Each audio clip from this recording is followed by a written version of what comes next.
हरे कृष्णा दोस्तों, स्वागत है आप सबका हमारे आध्यात्मिक चैनल गुरु अमृत कहानियाँ पर। हिंदू धर्म में गंगा दशहरा के दिन गंगा नदी में स्नान और दान पुण्य के कार्यों का बड़ा महत्व है। प्रत्येक वर्ष ज्येष्ठ माह के शुक्ल पक्ष की 10वीं तिथि को गंगा दशहरा मनाया जाता है। पंचांग के अनुसार इस साल यह दशहरा 5 जून को पड़ रहा है।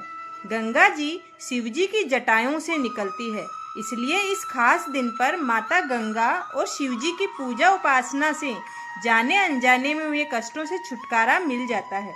इस बार सबसे खास बात यह है कि गंगा दशहरा पर 4 शुभ संयोग बन रहे हैं। इस दिन गंगा स्नान, दान पुण्य और पूजन करने से 10 प्रकार के पापों से मुक्ति मिलती है। गंगा दशहरा के मौके पर श्रद्धालुओं के द्वारा दान किया जाएगा।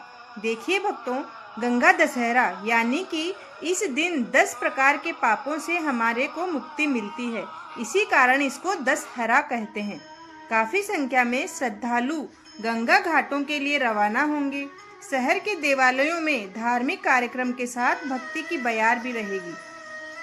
पौराणिक मान्यता के अनुसार भगीरथ जी ने अपनी तपस्या से माँ गंगा को धरती पर अवतरित कराया था, ताकि उनके पूर्वजों का उद्धार हो सके। उसी दिन को माँ दशहरा, गंगा दशहरा के रूप में मनाया जाता है।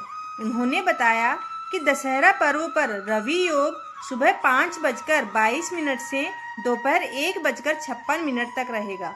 स्वार्थ सिद्धि योग सुबह 9:35 से अगले दिन 6:10 तक रहेगा। यह योग हर प्रकार के कार्यों की सिद्धि के लिए सर्वोत्तम माना गया है। अमृत सिद्धि योग शुभ मुहूर्त में आता है, इस दिन रात्रि में रहेगा।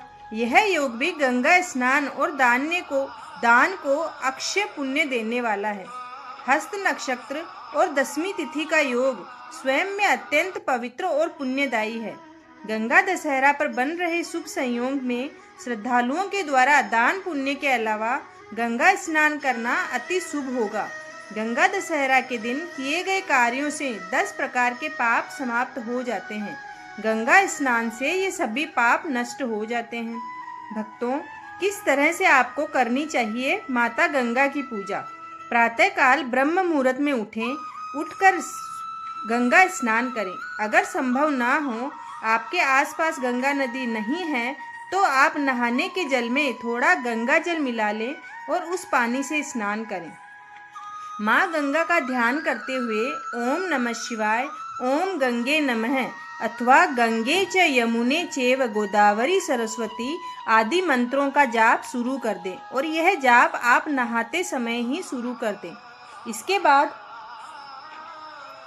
बाद गंगा माता को पुष्प, दूध, मिष्टान, फल आदि अर्पित करें।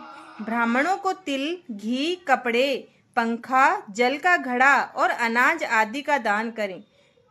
सूर्य भगवान को तांबे के कलश में जल भरकर जल अर्पित करें, और व्रत का संकल्प भी आप कर सकते हैं। इसके बाद में सभी देवी देवताओं की आरती करें और आरती के प्रसाद अपने घर वालों में अवश्य वितरित करें।